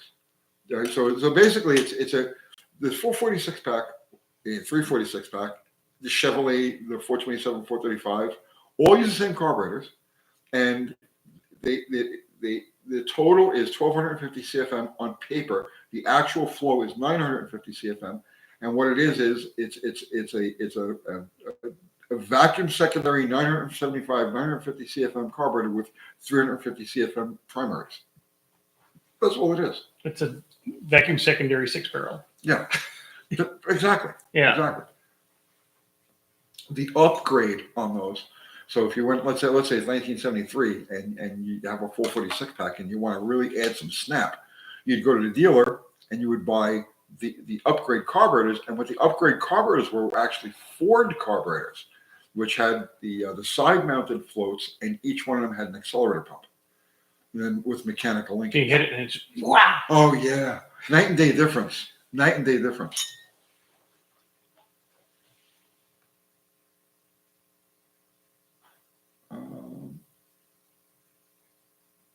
Corey Melvin, why don't you guys ever sit in those really comfy leather chairs behind you? They smell. I don't want to go home smelling like the chair. Yeah. Yeah. Yeah. That's all. We would be turned two-dimensional. That'd be weird. Yes. Hot Shoe, the Holly 900 3-barrel was a lot of fun too. Two versions of that. The 900 and a 1050. A lot of people don't know that. Because there was like the early Dominator, right? Was before that the intention? Before the Dominator, Yeah. No, they weren't a lot of fun. They sucked. You couldn't. Well, okay, so no, it's funny because it's true. I know. See, the 6-pack. Okay, very, very rarely do you get full operation of the outboard carburetors. Okay, they kind of tip in, and they work. The 3-barrel. There's no happy compromise, man, on the vacuum secondary part of that. Right? Yeah, it's either like lazy or just or bog. Right? Yeah. To tune those things correctly was nightmare.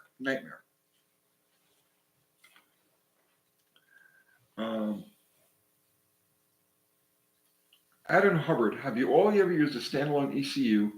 Could they be the future of keeping new cars going in the future? Well, to keep the engine going, yes. Yes. But, and the transmission. But the stuff that's made in the last 5 years has modules that do lights and things and radio. The rest of the car would be dead. You'd have to physically hardwire in some sockets for taillights and a brake switch, and physically put Right. Then you could really, the car could live forever, but none of the shit would work on it. Right. Yeah, none of your windows, none of all the modules and stuff. Once they're burned up, you'd have to like mechanically cubing them until they work manually. Or could you go in and program each of the modules to accept a signal from the standalone? No. Because they need that. They need to talk to each other. So yeah, you're screwed. I mean, up until like maybe a 2008, you'd be okay that way. Above that, it's all. Yeah, about that.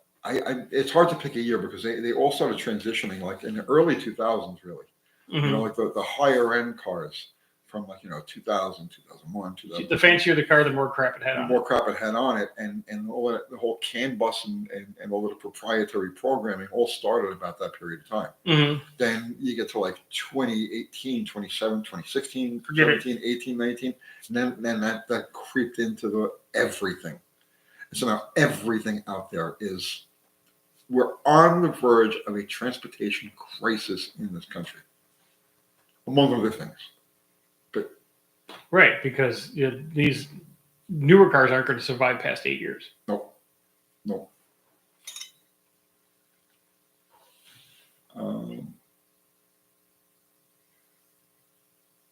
Firefly is saying there are custom ECMs with custom CAN bus systems being built, mostly by individuals at this point.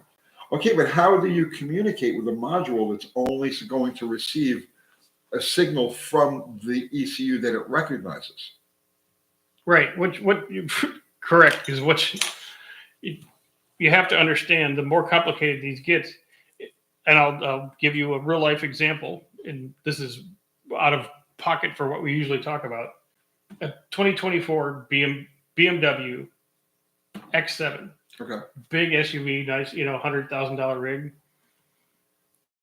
The taillight, if it cracks and you go to put a new taillight and you buy a new taillight from BMW and you unbolt it and unplug it and plug the new light in, it won't work.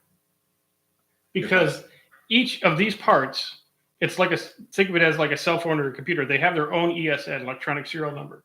And if the main computer that's talking to that light module, then that light module is talking to the taillight module. And if they don't see that number that they were programmed into freaking crack confine in Germany. It goes, no, we have no voltage for you. Boom, boom, boom, and it's a series of modules, and you have to go back and you have to program 3 modules to get your brake light to come on. I do not see Yeah, any voltage. Not. I do not see any voltage. No, we can but not zit.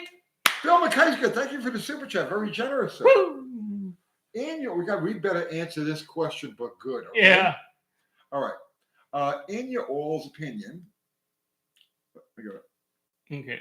Wait. Oh no, I don't want to report that. I want to stay on it. Oh, what did I do? Okay, there you go. In your all's opinion, there you go. What is it in the lower ranks of truck pulling? The big block Ford does fairly well against the big block Mopar Hemi and the big block Chevy. Yet in drag racing applications, the Chevy and the Mopar engines outshine the big Ford. Torque. I'm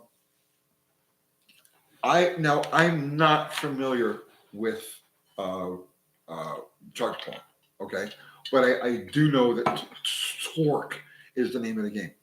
So the big block Ford has bigger bore spacing and a taller. The big block Ford can accommodate over 800 cubic inches very easily. The 426 Hemi cannot. The big block Chevy can. I couldn't tell you why. I can't tell you why the Chevy and the Ford wouldn't go head to head, but I can tell you that the Mopar, which is going to be limited in size, it's going to be limited in stroke, and it's going to be limited in bore, is you're going to give up easy 150 cubic inches or better, maximum 426 Hemi versus maximum size Ford, maximum size Chevy. Sound about right? Yeah. It's a big ass piston and a lot of stroke. Yeah.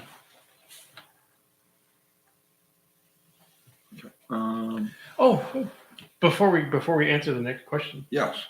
When you leave here, have you gone out John's driveway? Yes. Yeah. Isn't it nice? He made a nice burnout pad for us. Yes. Yes. If you look carefully, it's already striped. Oh, is it? Yeah. Was that you or what? Yes, it was me. It was the day that it was Johnny. If you're watching this, thank you, buddy. I had to, hell of a burnout pad for us. I had to christen your driveway, bro. I didn't dig any ditches. It was just a flat punch, and Yeah, you didn't sit there on the brake and right, no. dig a hole. You just okay. Yeah, but last week I was like, because before it was off-road experience. Now it's kind of like, good, nice 16th mile burnout pad. Zero just put up a link to your channel, Dr. Art. Woo! So if you want to see all of Dr. Art's stuff, madness, not all of it, like he keeps his pants on through the whole thing, right? Right. Most of them. Please don't even go to Dr. Art, please. Anyway, yes, all things curious and oddities and airplanes to go-karts to old pickup trucks to how to lose your mind painting cars. You want to make an omelet? There you go. Yeah, cookies. He makes killer cookies. So our shirts and hats and other stuff, I don't even know what's there. But if you follow the link that Fubar put there and you want to buy some of the crap that we sell to help pay the bills on all of this stuff, thank you so much, Fubar. It's over there at Uncle Tony's Garage. Yeah, it's not. No, it's your stuff now. He doesn't have any stuff anymore. No, I done with stuff. Terminated the stuff because it was just a pain. Bioflight Art. Have you used Wireshark on a CAN bus? It's a network snooping tool that now supports OBD2 and CAN bus protocols. Nope, I have not. It'd be interesting.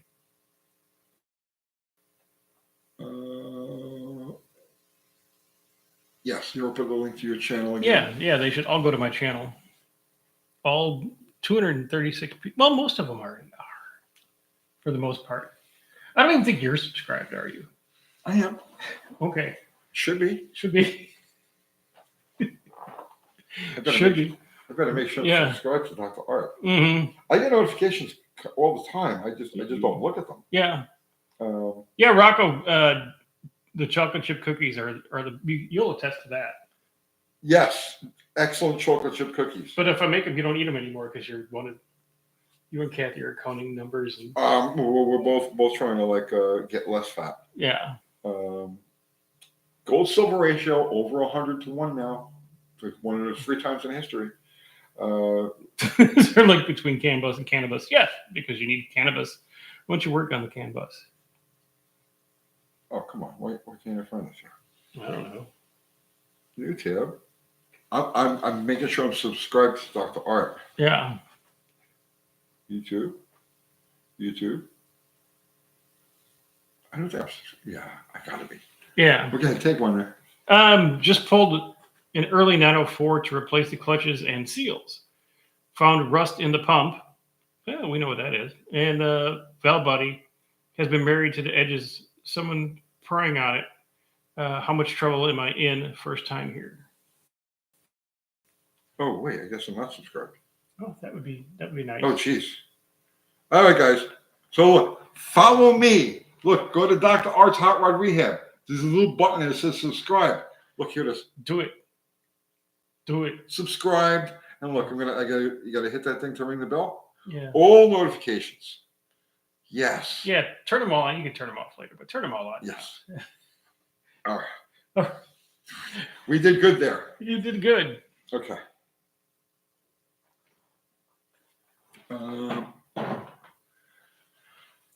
So this one here, I just pulled a 904 and he's got rust in the pump and the valve body seized in. Looks like somebody's been prying on it. He goes, how much is the problem is he in? Marred edges prying on? Who pries on a valve body? The pump should be fine, right? The pump should be fine.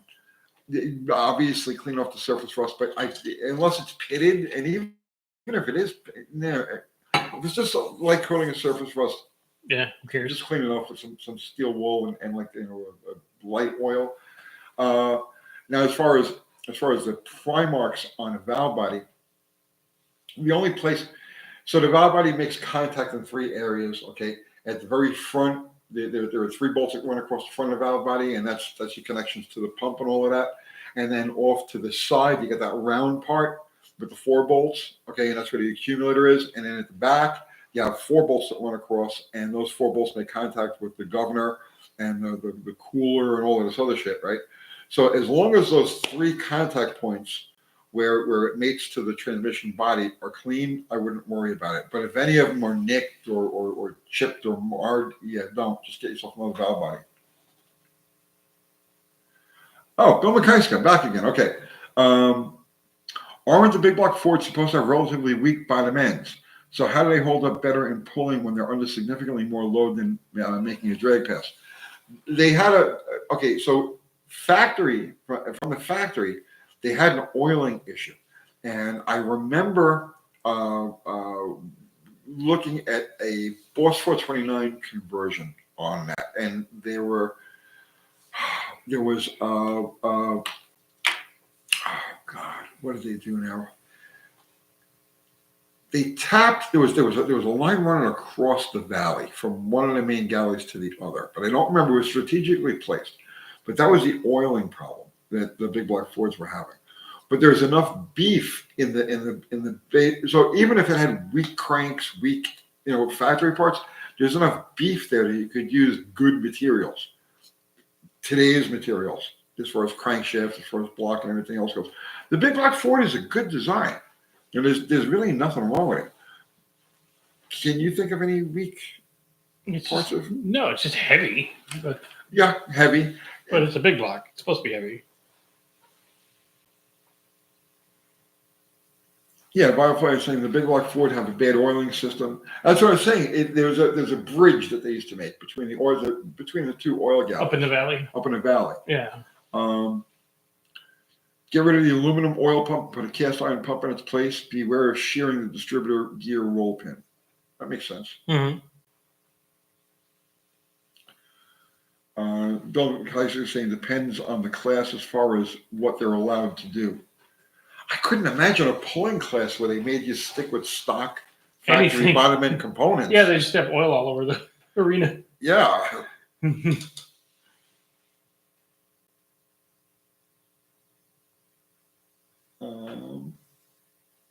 Andrew Button is saying Cleveland's had serious oiling issues. Top priority made for bottom end troubles more easily. Yeah. Chevy uses top end priority, lifter priority. Chrysler uses lifter priority. All the manufacturers, everything from the late 1950s forward uses lifter primary oiling, right? So, so in other words, the main feed or the feed to the mains passes through the lifter galley first.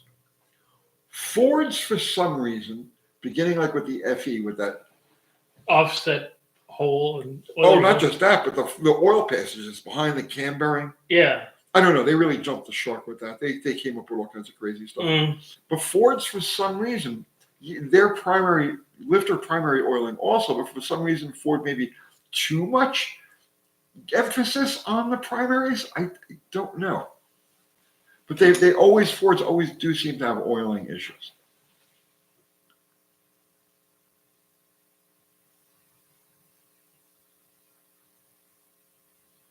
Barrow's Garage, that's great information, man. And he would know. Yeah. Yes. The second generation big block Ford attempted to fix that oiling issue by putting a restrictor in the back oil galley. That's why if you use the back China rail, which is the back wall of the block, port for oil pressure, it will always be off, low. Interesting.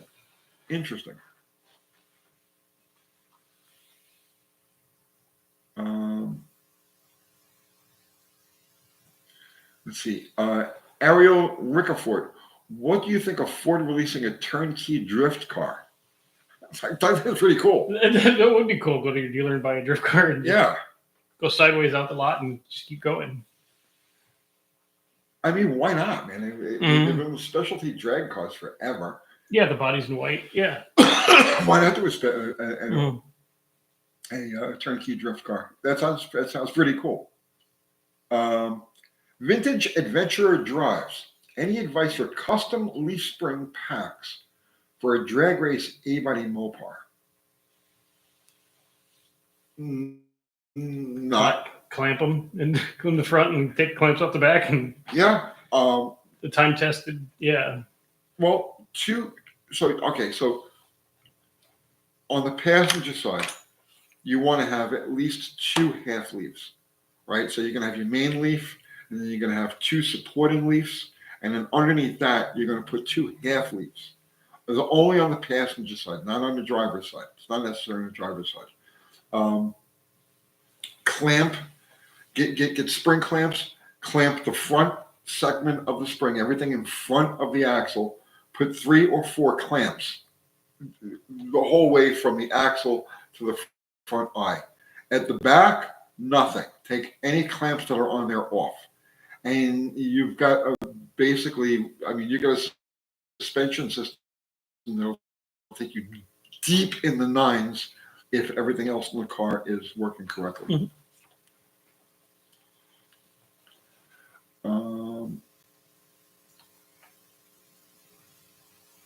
Let's see.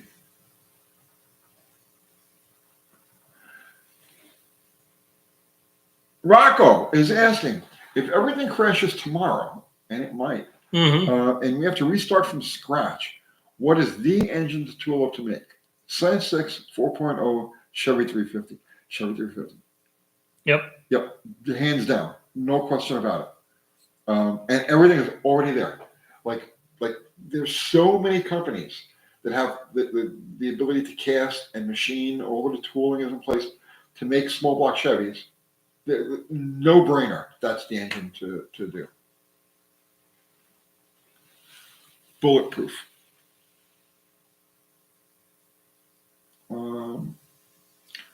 Rock was saying orange superstock springs, A-body springs with the extended hanger to use one a B-body. Yes.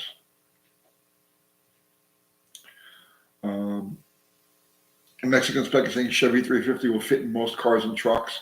Yep. Everything you need. Literally every single thing you could think of, every configuration of pan and mount and drives, everything you could think of for a small block Chevy is already in abundance in the aftermarket. So yeah, it would be a no-brainer. And you could literally fit it into anything. Anything. Cars, truck, buses, doesn't matter. Yep. Just throw it in everything.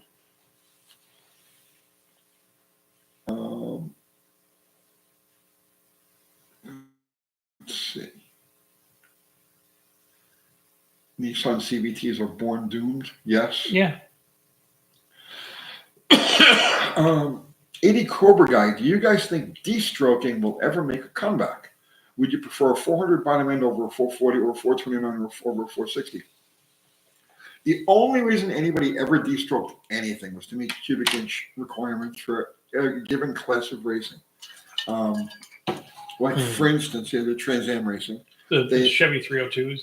Yeah, they had a 305 cubic inch limit. So all of the manufacturers built engines under the 305 cubic inch engine limit. So that's where the Boss 302 and there's the Chevy 302 came from. Chrysler was the only one that physically de-stroked specifically to make that. So they built a 340, a de-stroker 340. It was 2.9. There's 2.95 inch stroke with the 4 inch plus 40 bore to get to 305 cubic inches. De-stroking was only ever done to meet class requirements, or basically to get the benefits of a big bore, a larger bore, and big cylinder heads that'll breathe at higher RPM and still make a cubic inch limit. So that's why you had de-strokers.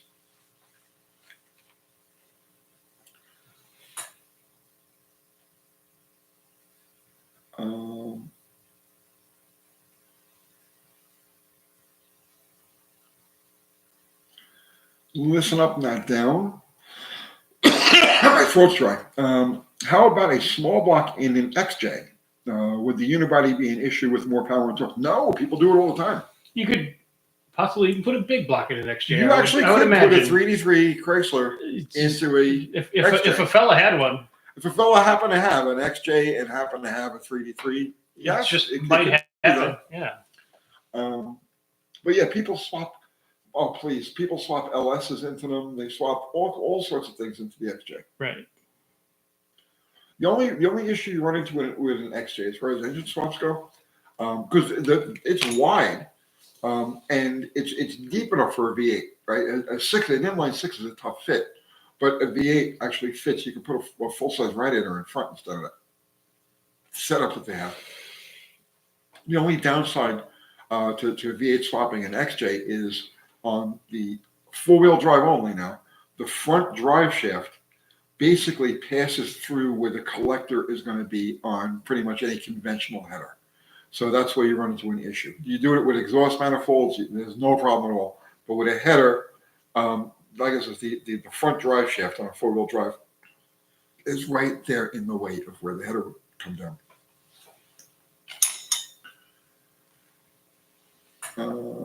Rocco is saying they make frame rail plate kits just for that.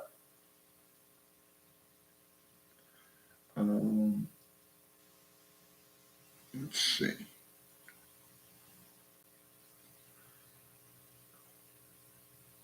Listen over down. The XJ Trans is strong enough, I believe. Yes.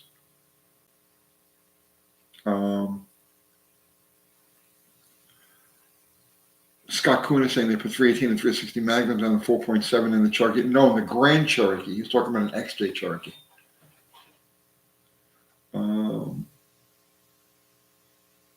Rocco's home remodeling. All right. Yeah, Jeff Hutchins named plenty of XJs with small block Chevys in them. Right. And that header thing isn't a big issue if you go for a crazy lift. If you go for a nutty lift, then you can sneak a collector through there. But if you want to keep it relatively, either a stock height like a 2-inch lift, that type of thing, 3-inch lift, then it won't work. And trust me, I have measured it every way you can measure it.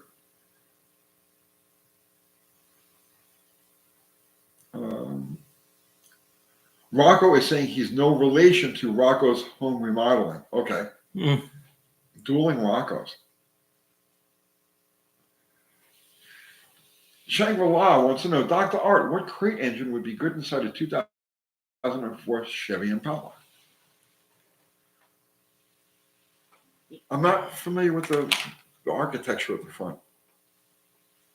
Because I mixed up the Impala and the Malibu. Is The Malibu, no, that's no, yeah. It was the Impala? Is that the still rear drive? 2004? They'll let me know. I'm going to look that up. Or if it's still a front. I mean,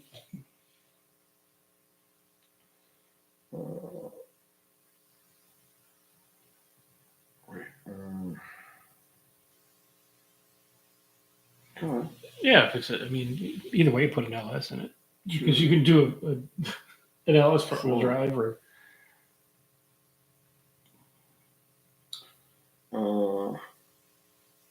Let's see. No, it's a front driver. Okay, then you either You'd have to go with an LS. yeah, or supercharged 3800 or the LS. Yeah. Yep. Yeah, that's really your only two options, I would think. Yeah, Jockey is saying that was the front drive W body. Yeah, with the special trans, but the motor is basically the same. Yeah.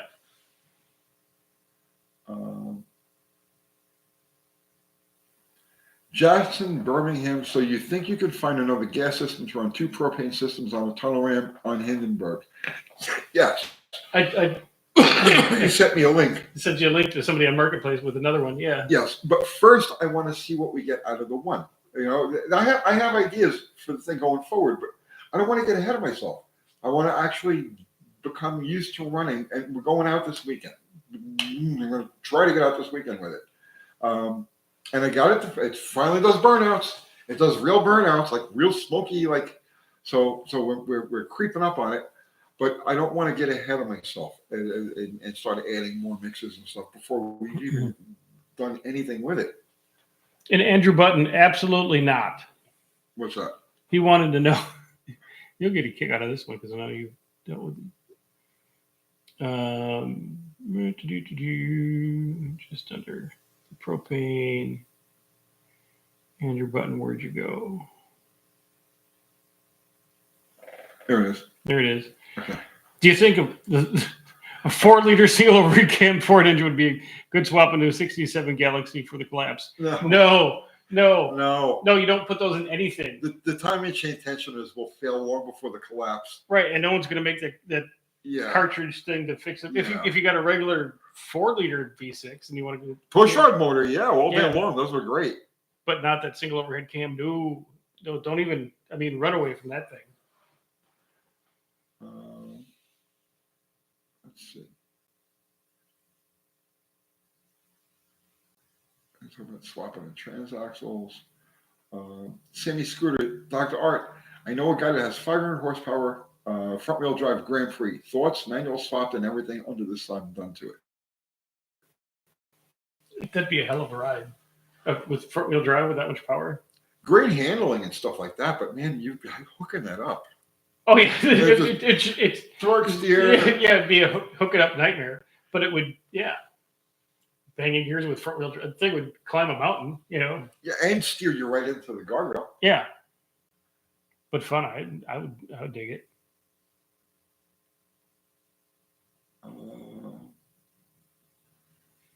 Jackson, Birmingham. Did you modify the distributor to advance? No, I haven't touched it. Still locked out.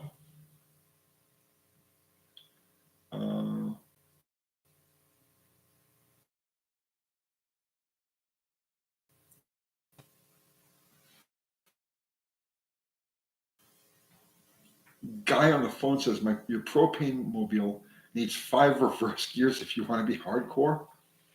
I don't want to be that hardcore. No, 5 reverse, no. Banging gears are reverse. Bang. I have no idea what he's talking about. No. American-made classics. Any advice for helping tame the nerves of breaking in a hydraulic flat top of camshaft in my AMC 390? I will launch a great engine. Been doing research and watching videos, still nervous. What would be my first time ever doing this? We covered this a lot, but make sure it's all lubed and make sure when you fire that thing up, it's going to fire up. I have done so many videos on camshaft break-in, right? Rather than just spit out half-assed advice now, right? Search on my channel, camshaft break-in, camshaft failure. I've covered it 85 different ways to Sunday. Immerse yourself in those videos, as well as others. Lots of other people have done videos on this. But I cover all the bases. And I tell you right now, if I tried to do it right now, I'm going to forget something. So go back and actually try to watch those videos. I made them as comprehensive and as universal as I could possibly make them. And if you got good parts, you're fine. Yeah. Fear nothing, my brother. Just no. Yeah. Charge forward, close your eyes, put your head down, and run head first into it. You will succeed. Right.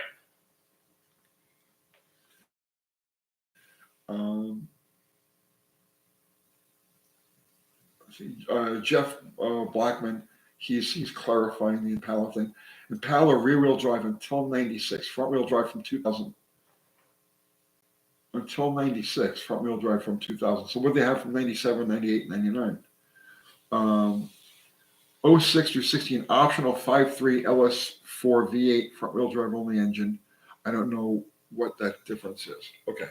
Let's say more that they put like in the Monte Carlos and stuff, right? Yeah. Correct? Yeah.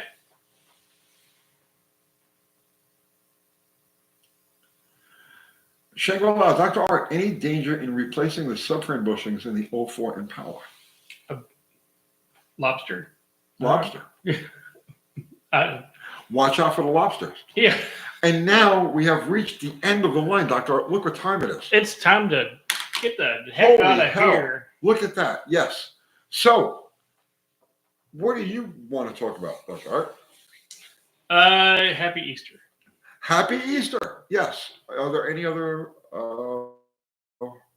religions that do? I'll come about it. I have no idea, but Happy Easter. I know it's like a holy season. You enjoy Sunday. People. Yeah. Yes. So by all means, nothing you want to talk about with your? No. Okay. Forget it. Forget it. Forget his channel. Forget stuff he's working on. I've been too busy the last 2 weeks. Yeah. It'll pop up when it pops up. He's been doing a job. Yeah. I know. Yeah. Job. Yeah.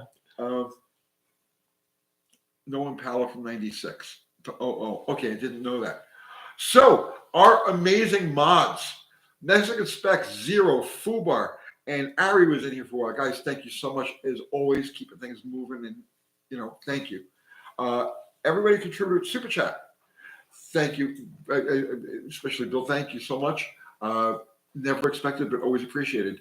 And everybody who contributed with your presence and your conversation, thank you equally. Thanks for being here. Yes, and I have to get out of here. I got stuff to handle at home. Things chaos. You just want to get on your motorcycle and go for it. I didn't bring a freaking motorcycle tonight. I know, but you can. It's 10 minutes to you're at home and you can hop on one. I may hop on a motorcycle before the actual night is over, but I do have to get back to the house. So guys, thank you all for tuning in, and adios. What language is that? That's Spanish. Yeah. Yes. All right, guys. It's Spanish for adios. I'm gonna hit the button and it's over. End stream. Hey, leave a like on your way out. Thank you, guys. And